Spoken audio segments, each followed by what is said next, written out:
In this video, I'll be showing you step by step how to create an invoice inside of FreshBooks. It is super easy to do. So the first thing you need to do is open up FreshBooks like you usually would. Then from here, you need to go over to invoices and go over to create a new invoice. Then it should be looking something like this.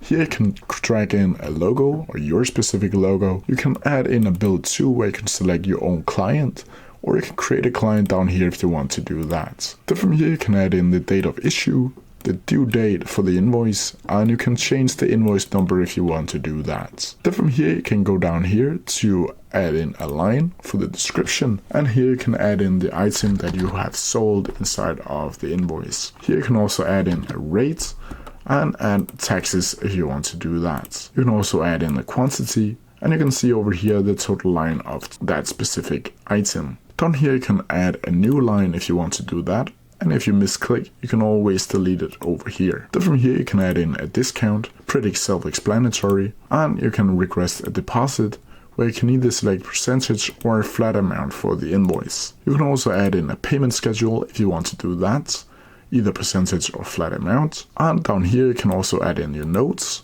and the terms for this specific invoice. You can also add in attachments if you want to do that. And over here in the settings, you can click accept online payments. You can customize the invoice style if you want to make it more unique. You can make a recurring invoice. And down here you can also set reminders. You can charge late fees.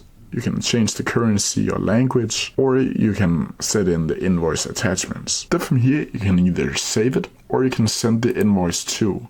And here you can select the to, where I can select to a contract, and you can add in a subject if you want to do that. And then from here you can just click send invoice. You can also click save if you want to do that, save it to another time. And as you can see here, invoice has been saved. And that's how you do it. If you have any questions about it, please leave them down in the comment section below, and I'll try my best to answer them as quickly as possible. See ya!